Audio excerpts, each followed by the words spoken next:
La TVT au cœur de l'information.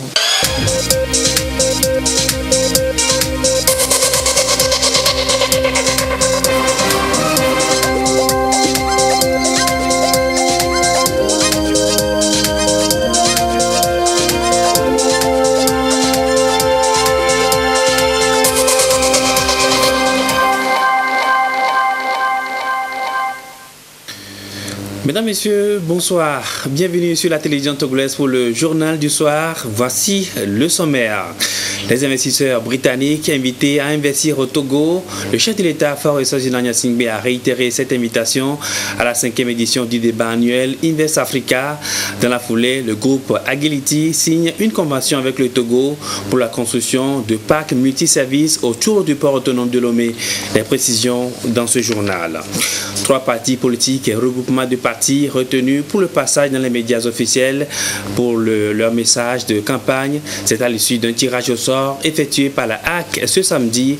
Quels sont ces partis et regroupements de partis? Restez avec nous, vous le saurez dans ce journal. Et puis les différents mécanismes et opportunités d'emploi au Togo expliqués aux jeunes à d'État dans la préfecture de Kpélé ce samedi. C'est à l'initiative du mouvement des Jeunes Unis. Voilà, pour les titres, encore une fois, bonsoir et bienvenue dans le 20h.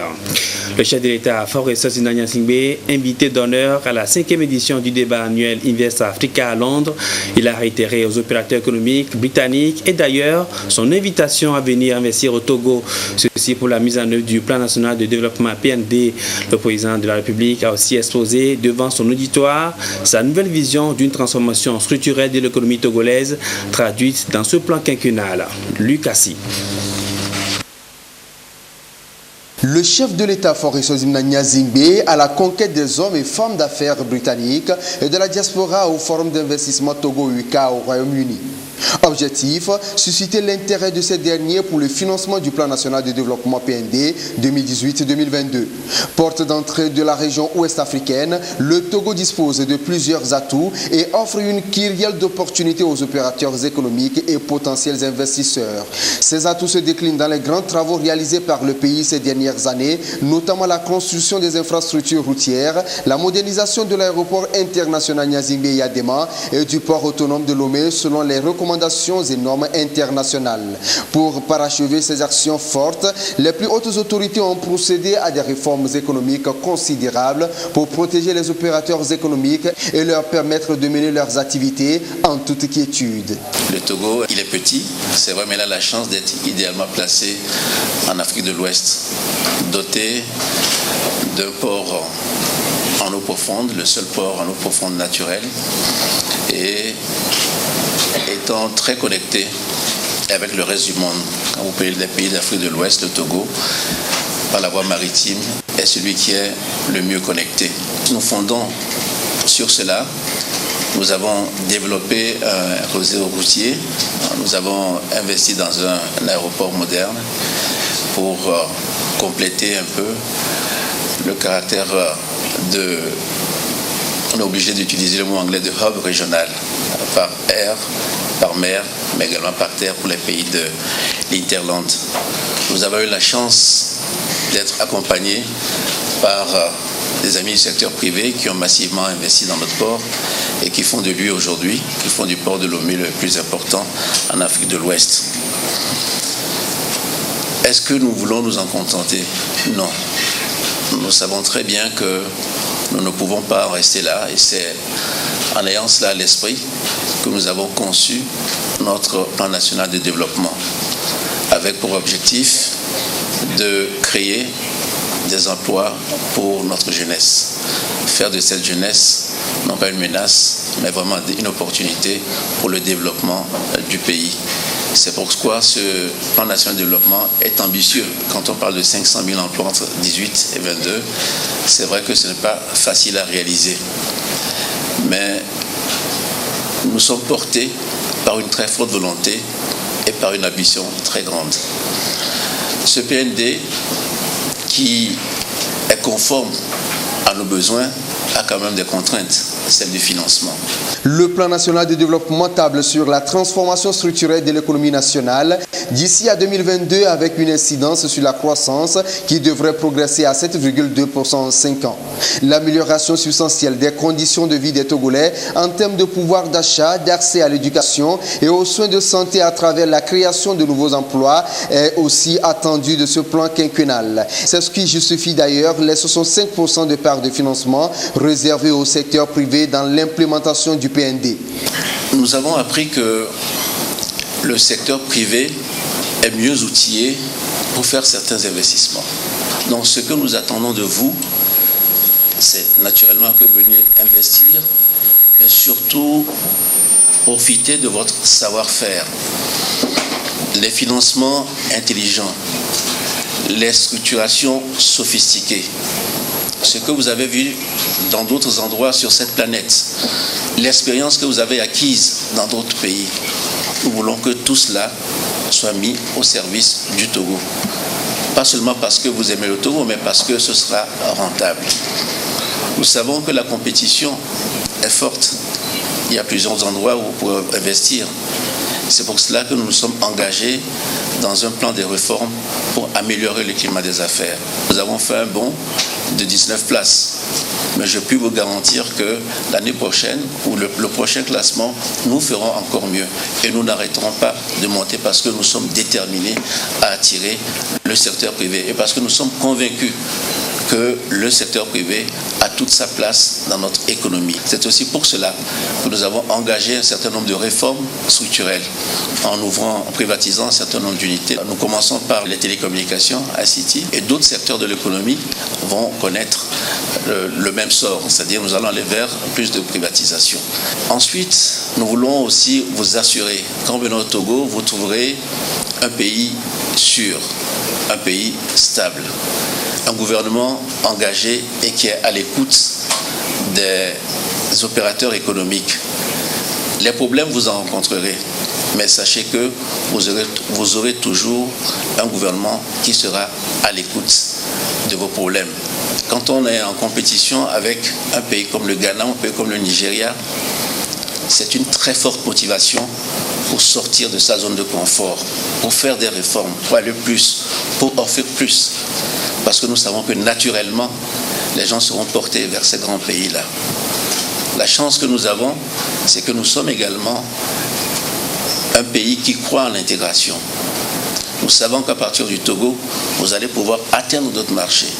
Et quand vous ferez la comparaison entre le coût de faire des affaires au Togo, qui est certes un petit pays, mais qui peut vous permettre d'atteindre un grand marché, je pense que la décision qui paraissait peut-être automatique en disant allons vers un pays qui a un grand marché ne sera plus aussi évidente. Et alors, nos chances de vous avoir dans notre pays, nos chances de vous attirer, nos chances de vous convaincre à venir investir au Togo seront beaucoup plus grandes.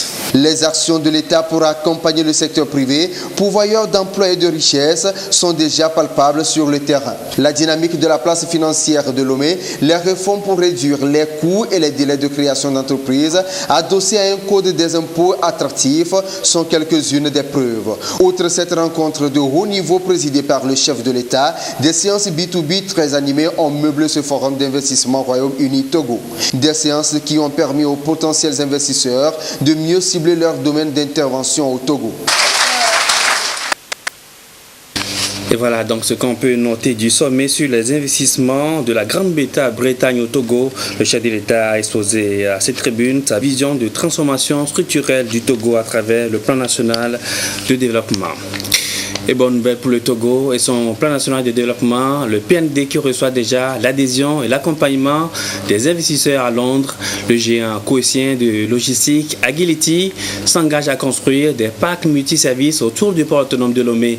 La compagnie a annoncé son intention d'investir donc sur l'axe 1 du PND, engagement acté par la signature d'une convention entre le groupe Agility et le Togo. Les précisions de Lucassi. L'opération de séduction des investisseurs britanniques menée par le chef de l'État Faure Sozimna Nyazingbe en faveur du plan national de développement PND porte déjà ses fruits. Le Togo signe donc une convention avec le groupe Agility spécialisé dans la construction de parcs logistiques de renommée mondiale. Une convention actée dans la logique du PND pour la construction du parc multiservice autour du port autonome de Lomé. Un projet qui se justifie par l'accroissement de production qu'aura induit l'implémentation de ce plan quinquennal en transformant le pays en hub logistique. Ce qui nécessitera des moyens de stockage et d'écoulement des produits vers les centres de débouchés. D'où l'importance de décongestionner le port autonome de Lomé pour fluidifier le transit et gérer convenablement l'afflux de fret à travers le développement de plateformes multiservices autour du port. It's a memorandum of understanding. C'est un mémorandum d'entente pour la bonne marche du travail. Il nous conduit à une coopération fructueuse et nous appelle à explorer les pistes sur lesquelles nous pouvons œuvrer ensemble. Nous avons choisi d'investir dans la transformation et la diversification puisque c'est notre domaine de prédilection. Cette année, l'ambition est d'investir environ 300 millions de dollars et plus dans les secteurs porteurs. Et nous espérons que le Togo pourra tirer une part importante de cet investissement. L'entérinement de cette convention fait suite à l'invitation adressée par la cellule de promotion des investissements aux responsables d'Agility à Kigali quelques semaines plus tôt à venir découvrir le Togo. L'acte traduit alors la pertinence de ce plan quinquennal que porte le Togo et qui ne cesse de séduire les milieux des affaires au fil des jours. C'est dire que le plan national de développement PND se révèle être un véritable pôle d'attraction au regard des projets qu'il porte. Nous allons donc revenir sur d'autres aspects du séjour du chef de l'État à Londres, également son séjour à Libreville, au Gabon, dans nos éditions ultérieures. Cet effectif, on connaît maintenant l'ordre de passage des candidats aux élections municipales du 30 juin sur les médias officiels. 3 partis et regroupements de partis, à savoir UNIR, ANC et C14, ont été retenus. Ils auront chacun 3 passages à la TVT, Radio Lomé, Radio Kara et le quotidien d'information Togo Presse. C'est l'institution de régulation des médias, la HAC, qui a procédé au tirage au sort de l'ordre de passage de ce samedi. Le point avec Augustin Kossi. Ils viennent à tour de rôle pour tirer au sort l'ordre de passage des listes de candidats sur les médias officiels. Pour la circonstance, un huissier de justice a été commis. 3 partis au regroupement de partis politiques ayant présenté des candidats dans au moins 50% des 117 communes au Togo ont été retenus pour avoir accès aux médias officiels. Il s'agit du Parti uni, Union pour la République, 94 communes, l'Alliance nationale pour le changement ANC, 72 communes et la coalition des 14 partis de l'opposition C14, 63 communes. L'ordre de diffusion des interventions des candidats tirés au sort varie d'un média à un autre. Sur la télévision togolaise TVT, les 3 passages auront lieu respectivement les 14, 20 et 27 juin. 15, 21 et 26 juin pour la radio Lomé, 16, 22 et 28 juin pour la radio Kara, 14, 20 et 26 juin pour le quotidien d'information Togo Presse. Il fallait nécessairement cette cérémonie officielle de tirage au sort afin de déterminer dans l'ordre de passage sur les médias d'État.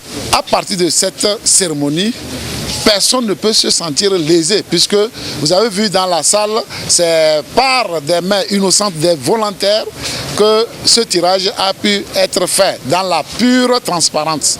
Cette disposition est prévue par l'arrêté numéro 1 de la HAC du 28 mai 2019. Modifiée en ce jour, elle fixe les conditions de production, de programmation, de diffusion des émissions et de publication des informations relatives à la campagne électorale sur les médias officiels pour les élections municipales du 30 juin prochain.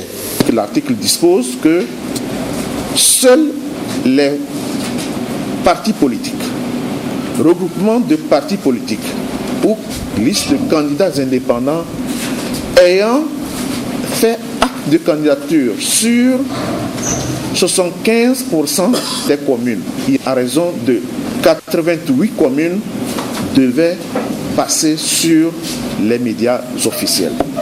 Après analyse des candidatures et listes validées hier par la Cour suprême, la HAC s'est réunie en séance plénière ce matin pour constater qu'il n'y a qu'un seul parti politique qui répondait donc à cette disposition de l'article 3, le parti UNIR.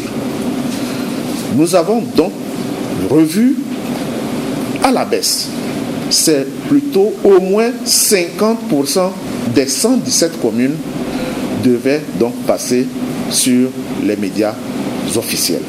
Cette mission de la HAC tire sa légitimité du Code qui, en son article 75, dispose que tout candidat ou liste de candidats dispose pour présenter son programme aux électeurs d'un accès équitable aux moyens officiels d'information et de communication dans le respect des procédures et modalités déterminées par l'instance de régulation des médias.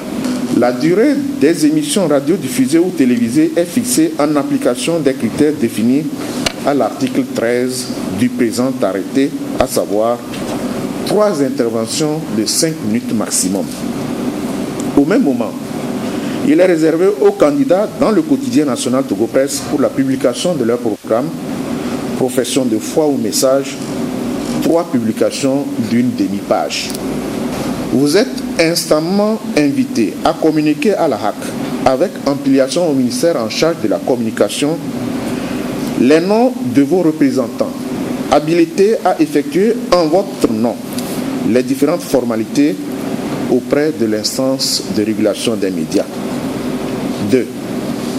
Vous devez aussi communiquer à la HAC ainsi qu'au ministère en charge de la communication le programme des manifestations politiques, meetings, caravanes, conférences de presse, etc., que vous voulez voir couvrir par la TVT, Radio Lomé, Radio Kara, Togo Presse et ATOP, et aussi sur les radios désignées durant la campagne électorale, au plus tard, ce sont 12 heures avant l'ouverture officielle de la campagne. 3. Les enregistrements de vos messages seront effectués dans les locaux de Radio Lomé et de la télévision togolaise TVT à Lomé et dans les radios désignées à l'intérieur du pays. Ce sont 12 heures avant leur diffusion et ces séances sont organisées dans l'ordre de diffusion des interventions résultant du tirage au sort pour la télévision togolaise. Les partis ou listes de candidats indépendants peuvent faire enregistrer leurs interventions dans les studios autres que ceux de la télévision togolaise. Toutefois, les formats d'enregistrement devront répondre aux conditions techniques de diffusion de la télévision togolaise. Ces éléments doivent être sauvegardés sur les clés USB. Les éléments à diffuser doivent être impérativement déposés par les représentants des candidats la veille de la diffusion au siège de la HAC, au plus tard à 12 heures. Le visionnage ou l'écoute de ces éléments se fait le même jour, à partir de 15 heures précises, en présence des représentants des candidats. Les textes, avec éventuellement des illustrations, des interventions des candidats à publier dans Togo Presse, sont déposés sous pli fermé à l'attention du président au siège de la HAC 48 heures avant la date de leur publication. Ce sont des mesures dont le respect va contribuer à la réussite de la couverture médiatique de la campagne électorale qui débute le 14 juin prochain.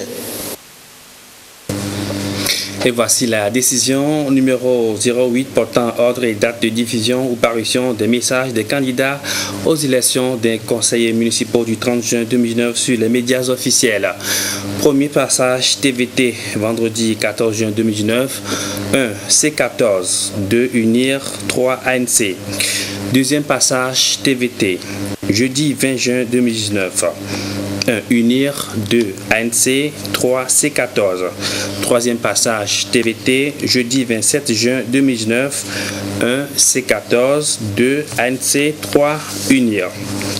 Premier passage Radio Lomé, samedi 15 juin 2019, 1 ANC, 2 UNIR, 3 C14. Deuxième passage Radio Lomé, vendredi 21 juin 2019, 1 C14, 2 ANC, 3 UNIR. Troisième passage Radio Lomé, mercredi 26 juin 2019, 1 UNIR, 2 C14, 3 ANC. Premier passage Radio Cara, dimanche 16 juin 2019. 1. Unir. 2. C14. 3. ANC. Deuxième passage Radio Cara, samedi 22 juin 2019. 1. ANC. 2. C14. 3. Unir. Troisième passage Radio Cara, vendredi 28 juin 2019. 1. Unir. 2. ANC. C3. C14. Premier passage Togo Presse, vendredi 14 juin 2019. 1. C14, 2. ANC, 3. Unir. Deuxième passage Togo Presse, jeudi 20 juin 2019. 1. ANC, 2. C14, 3. Unir. Et troisième passage Togo Presse, mercredi 26 juin 2019. 1. ANC, 2. 1. C14, 2. ANC, 3. Unir. Je donne également lecture de cet arrêté numéro 03/AC/19P portant modification de l'arrêté numéro 01/AC/19P fixant les conditions de production, de programmation et de diffusion des émissions relatives à la campagne électorale sur les médias publics pour les élections des conseils municipaux du 30 juin 2019. Le président de la Haute Autorité de l'audiovisuel et de la communication, vu la Constitution du 14 octobre 1992, après délibération de la Haute Autorité de l'audiovisuel et de la communication, arrête. Article 1er. Le présent arrêté modifie comme suit les dispositions de l'article 3 de l'arrêté numéro 01/AC/19/P du 28 mai 2019 fixant les conditions de production, de programmation et de diffusion des émissions ou informations relatives à la campagne électorale sur les médias publics pour les élections des conseils municipaux du 30 juin 2019. Article 3 nouveaux sont autorisés à participer à la campagne électorale sur les médias publics, les partis politiques ou regroupements de partis politiques régulièrement déclarés, les listes de candidats indépendants présentant des candidats dans au moins 50% des communes sur l'ensemble du territoire national. Toutes les listes de candidats sont obligatoirement validées par la Cour suprême. Article 2. Le présent arrêté est publié au journal officiel de la République togolaise. Et pour les élections municipales du 30 juin, les comités cantonaux, villageois de développement doivent jouer aussi leur partition sur le terrain. En attendant, ils apprennent des notions de gouvernance locale à Takwame. C'est le ministère des Droits de l'Homme, des Relations avec les institutions de la République qui entend les amener à accompagner la décentralisation au Togo. Sivera Boudjou. Des acteurs locaux de développement à la base engagés pour s'approprier les valeurs de citoyenneté et de démocratie participative. C'est une rencontre d'échange et de partage pour les outiller à renforcer leur acquis en vue de jouer pleinement leur partition en matière de gouvernance locale. Ceci dans la dynamique de les amener à contribuer efficacement à l'enracinement de la démocratie à la base et à la promotion des libertés locales au Togo. Nous allons échanger avec eux par rapport d'abord au fondement de la démocratie participative et qu'est-ce que les citoyens peuvent tirer de la démocratie participative et quelles sont les exigences de la démocratie participative. Parce que, vous savez, la décentralisation confère un certain nombre de droits aux citoyens, mais en même temps également des obligations. Donc la démocratie participative, son sens, c'est d'abord permettre aux citoyens de comprendre que le début de leur participation est de participer au choix de leurs dirigeants. Donc une mobilisation des citoyens pour les élections locales à venir, mais en même temps également aller vers la gouvernance locale, la bonne gestion et le contrôle citoyen de l'action publique. La démarche est amorcée par le ministère des Droits de l'Homme et des Relations avec les institutions de la République qui apporte son expertise pour favoriser une meilleure compréhension du concept en ce qui concerne la gouvernance locale. Cette initiative vient du ministère des Droits de l'Homme qui voudrait contribuer à l'enracinement des valeurs et principes de la décentralisation et afin d'apporter sa contribution à l'organisation des élections locales en vue. Et cette initiative s'inscrit dans le cadre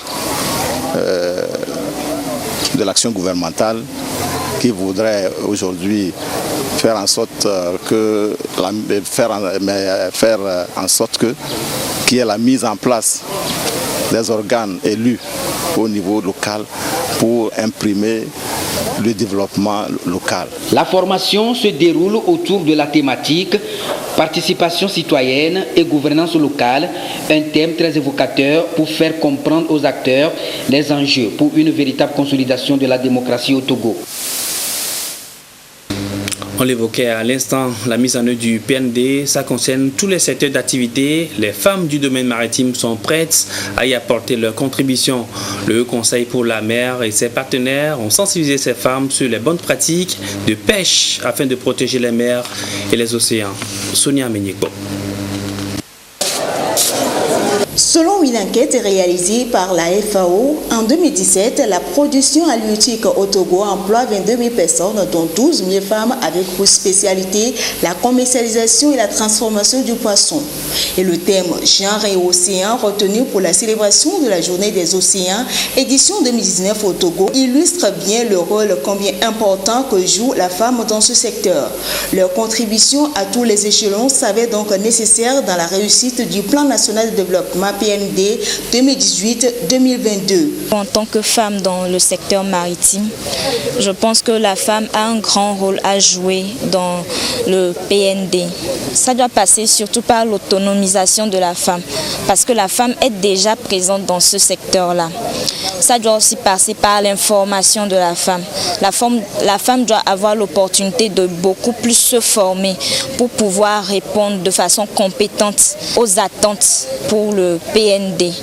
Et la femme aussi doit sensibiliser afin que le PND soit vraiment plus effectif. Au-delà du sous-secteur de la pêche, les femmes interviennent également dans d'autres domaines maritimes, à savoir l'organisation et la sécurisation du transport maritime. Elles contribuent ainsi au développement de l'économie bleue au Togo.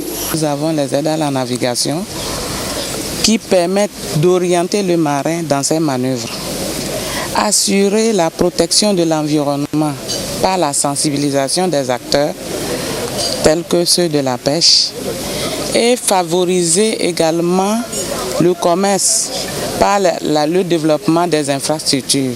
Nous devons lutter contre les actes de piraterie qui minent le golfe de Guinée. Donc c'est dans ce sens que nous mettons en œuvre des règles et lois nationales en vue d'éradiquer ces fléaux. La Journée mondiale des océans célébrée au Togo offre donc un cadre idéal d'échange et de partage de connaissances et d'informations sur les problématiques liées à l'économie bleue du pays. Le point 14 des objectifs de développement durable adopté en 2015 invite donc tous les acteurs à conserver et exploiter de manière durable les océans, les mers et les ressources maritimes. Et justement, la communauté internationale a le regard tourné vers les océans ce 8 juin. La protection et la préservation des océans, message à l'endroit de tous. L'association Rassemblement des femmes unies par le développement a ciblé la plage de Lomé pour marquer l'événement. Elle a mené une opération plage propre, couplée d'une sensibilisation des populations de Côte-de-Viacopé sur l'entretien des plages et la protection des océans. Edem Soussoupo. Action citoyenne des femmes leaders d'opinion à la plage de Côte-de-Viacopé. De la frontière Togo-Ghana à l'hôtel Palm Beach, les membres de RFUD, Rassemblement des femmes unies par le développement, ont débarrassé la plage de tout déchet. L'opération est dénommée Ma plage saine, ma mer sauve. Cette activité de préservation des océans et fonds marins entre dans le contexte de la Journée mondiale des océans. Les femmes de Côte-de-Viacopé ont par la même occasion été sensibilisées sur leur rôle dans la protection de l'environnement. C'est pour nous une occasion de sensibiliser les femmes, nos sœurs, qui ont leur activité plus près de la plage et toutes les autres femmes sur l'impact de ces déchets plastiques ou non biodégradables sur l'environnement et de les amener à prendre conscience de la responsabilité que nous avons de préserver nos fonds marins pour les générations futures. Des poubelles et autres matériels d'assainissement ont été remis au comité de développement de quartier de Kodiviakopé pour lui permettre de maintenir l'élan pour le bien-être de la population environnante et pour rendre attrayante la plage. Ce geste nous va droit au cœur parce que Kodiviakopé, c'est la porte d'entrée du Togo par l'ouest. Vous venez du Sénégal, de la Guinée, de la Sierra Leone, du Libéria, par le Ghana ou la Côte d'Ivoire. C'est par Kodiviakopé que vous devez passer pour entrer à Lomé et aller vers le Togo profond. Donc chaque samedi, nous peinons à balayer les abords de la frontière.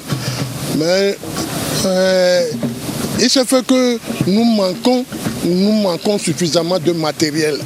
Ce matériel-là, nous allons bien l'entretenir. Cette année, les Nations Unies demandent aux États et aux institutions de lutte contre la pollution environnementale de plancher sur le thème « Le genre et les océans ». L'initiative de Airfood est saluée par les responsables en charge de l'environnement au Togo. En organisant d'assainir la plage, ils apportent leur touche à la volonté et à la politique du chef de l'État qui voudrait que nous puissions vivre dans un environnement sain. Et ce sacerdoce est consacré même par notre Constitution, dans son article 40, qui voudrait que tout Togolais puisse vivre dans un environnement sain. Cette campagne de sensibilisation est couplée du premier anniversaire de Airfood. L'ONG Environnement Plus a précisé que chaque année, 13 millions de déchets plastiques se retrouvent dans la mer, causant la mort de 100 000 espèces marines. Ainsi, maintenir la plage propre peut réduire significativement la pollution marine. L'emploi des jeunes, on en parle dans ce journal. Des mécanismes ont été mis en place par le gouvernement pour pallier ce problème. Mais les jeunes maîtrisent-ils réellement ces différents mécanismes? Le mouvement des jeunes Unir s'intéresse au sujet. Les membres étaient à Adeta dans la préfecture de Kpélé ce samedi. C'est pour sensibiliser la jeunesse de la région des plateaux sur les opportunités d'emploi au Togo. La présidente de l'Assemblée nationale, Yawa Digbodi Tchegan, faisait partie de la délégation. Kamen Madiakako. Pour faire face au chômage et à la précarité, le gouvernement a mis en place un certain nombre de mécanismes afin de permettre aux jeunes de créer leur propre emploi. C'est pour présenter ces différents mécanismes du gouvernement aux jeunes des plateaux que le MJU, Mouvement des Jeunes Unir, est à Adeta, chef-lieu de la préfecture de Kpélé. Le Mouvement des Jeunes Unir a aussi dans ses prérogatives l'accompagnement des jeunes militants ou tout jeunes togolais dans l'appropriation pour la mise en place de tous les outils mis à disposition pour son épanouissement. Et il en est de notre responsabilité d'aller à la rencontre des jeunes dans les milieux les plus éloignés, les plus ruraux, pour pouvoir leur apporter les informations nécessaires sur tous les dispositifs qui ont été mis en place par le gouvernement sur la haute impulsion et le leadership du président de notre parti, pour pouvoir accompagner décemment tous les jeunes Togolais qui souhaitent s'épanouir professionnellement. Il nous semblait nécessaire de leur apporter les compléments d'information sur les projets tels que les projets, programmes et initiatives de financement tels que le FNFI, le PAEGSP, le FAEJ, la DOSI, le PNPER, le MIFA et tous les autres projets à caractère à vocation d'employabilité, notamment la NVT, la NPE et aussi tous les canaux mis à leur disposition pour pouvoir effectivement s'accomplir et s'insérer valablement dans la vie socio-économique de notre pays. Cette initiative du mouvement des jeunes Unir est très bien appréciée par de nombreux jeunes des préfectures des plateaux ayant fait le déplacement d'Adeta. Le projet qui m'a le plus intéressé est le projet de DOSI. Puisque avec ce projet, on vous accompagne, on vous aide à créer votre propre entreprise. Je suis étudiante, j'ai fait la formation en externat de direction, mais pour le moment, comme j'ai rien commencé, j'ai pensé à créer une petite entreprise pour moi et de subvenir à mes besoins. Le point qui m'a touché, c'est sur le plan, les financements qui vont au niveau sur le plan agricole. Parce que c'est vrai, nous avions étudié. Moi, par exemple, je suis un anthropologue de formation, mais je n'ai pas trouvé un métier en ça. Mais quand vous venez dans notre région des plateaux, nous avons toutes les conditions pour exercer ses activités agricoles. Donc nous allons nous engager et moi j'ai déjà un projet qui va servir d'opportunité pour former aussi d'autres jeunes et changer un peu leur perspective économique.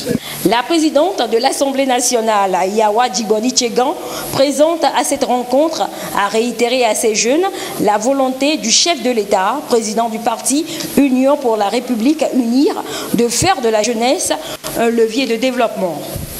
Elle a donc demandé aux jeunes des plateaux de saisir ces opportunités qui leur sont offertes afin de mieux contribuer à la réalisation du plan national de développement PND 2018-2022. Ce que le président de la République a déclaré concernant la jeunesse togolaise, elle est brave, elle est désireuse de s'impliquer, mais n'ont pas les informations nécessaires. Comment les amener à avoir l'audace de se lancer et de chercher leur avenir dans ces différents projets. Nous, en tant qu'élus d'abord, et aînés dans tous les domaines, nous pouvons mieux impacter en nous approchant d'eux et en leur donnant non seulement l'information, mais aussi l'encouragement nécessaire. Aujourd'hui, nous représentons la jeunesse, nous représentons la femme togolaise, nous représentons vraiment cette frange de la population qui est très chère au président de la République. Donc aujourd'hui, c'est de dire le meilleur moment pour préparer son avenir, c'est maintenant, c'est tout de suite, allons-y, que la jeunesse se lève et joue son rôle dans la cité. À quelques jours des élections locales, le mouvement des jeunes UNIR, par la voix du député de la préfecture d'Amou, Meyebine et Sokwame Nyasingbe, a félicité tous les jeunes qui ont fait acte de candidature sur les différentes listes UNIR aux élections des conseillers municipaux du 30 juin prochain. Il les a exhortés à faire triompher ces listes pour garantir une victoire éclatante au parti UNIR. Pour Iou Achigbe, vice-président UNIR Région Plateau, les locales du 30 juin prochain seront un test pour la présidentielle de 2020. Aussi a-t-il invité toutes les populations de la région des Plateaux à une grande mobilisation en faveur du parti UNIR.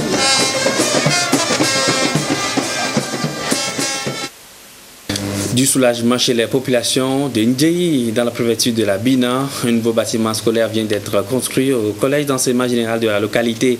C'est une réalisation du gouvernement qui va permettre aux élèves et enseignants de travailler dans de meilleures conditions. La cérémonie de remise des infrastructures avec Nestor Mouzou. Le collège d'enseignement général de Ndjeyi, dans le canton de Sirka, préfecture de la Bina, ne se résumait qu'à ces deux appartements. Aujourd'hui, les populations de cette localité peuvent se réjouir. Un bâtiment scolaire digne de nom a été érigé ces derniers jours dans le CEG. Ce bâtiment leur a été remis par le ministre d'État chargé des affaires présidentielles, Maniam Solitoki Essor, avec à ses côtés le ministre de l'enseignement technique, de la formation et de l'insertion professionnelle, Taïrou Bagbieg. C'est un bâtiment de 4 classes avec du mobilier, un bureau du directeur et une salle des professeurs. À cela s'ajoutent 2 blocs de latrines pour hommes et femmes et un forage. Les ouvrages ont été financés par le programme d'appui aux populations vulnérables, PAPV, et ont été réalisés sous le contrôle de l'ANADEB, Agence nationale d'appui au développement à la base. Les bénéficiaires n'ont pas caché leur sentiment de satisfaction à l'égard du président de la République et du gouvernement qui ont conçu le PAPV grâce auquel les ouvrages ont été construits. Ils se réjouissent également des autres réalisations. Grâce à la magnanimité de son Excellence Fort et Sozumla Nyasingbe, le canton de Sirka est sorti des ténèbres par le biais du projet d'électrification transfrontalière des communautés rurales au nord Togo.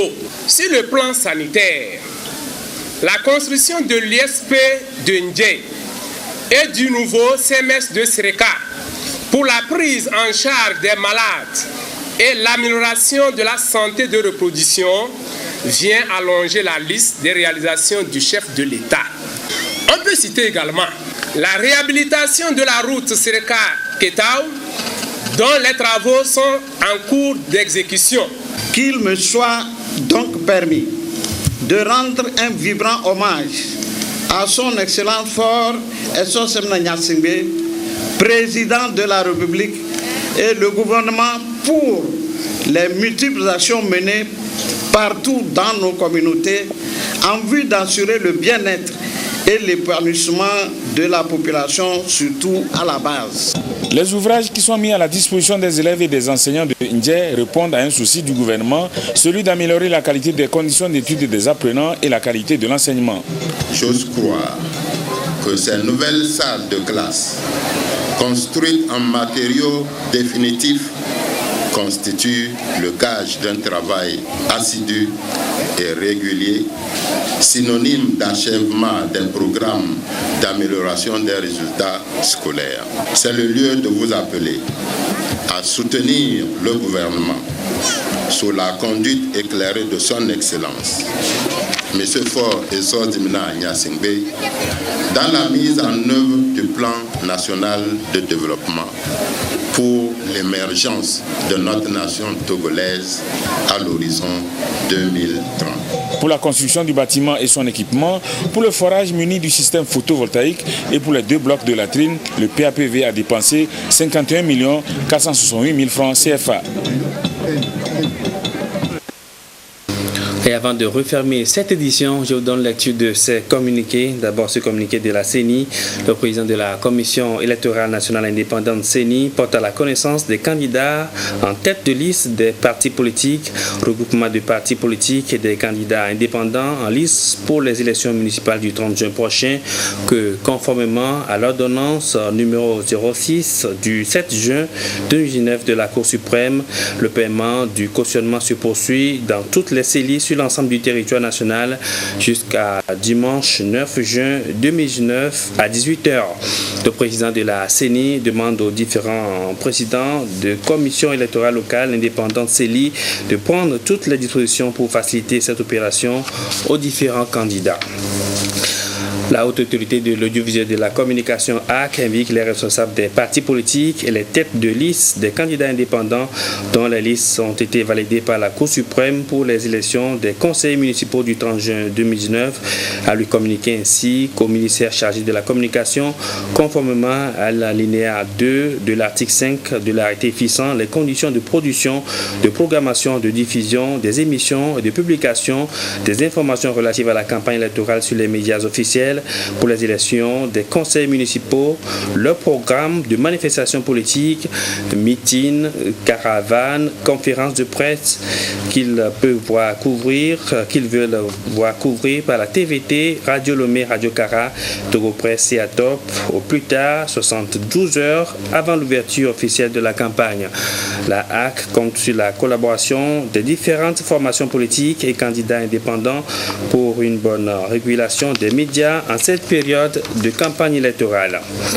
Et puis la HAC, la haute autorité de l'audiovisuel de la communication, invite les responsables des partis politiques, des regroupements de partis politiques et les candidats indépendants ayant fait acte de candidature pour les élections des conseils municipaux du scrutin du 30 juin 2009 à le communiquer au plus tard le 10 juin 2019 avec ampliation au ministère chargé de la communication le ou les noms de leurs représentants habilités à effectuer en leur nom les différentes formalités. La HAC compte sur la collaboration des différentes formations politiques et candidats indépendants pour une bonne régulation des médias en cette période de campagne électorale. Et c'est ce qui met fin à cette édition. Merci à vous qui l'avez suivi. Passez une excellente soirée.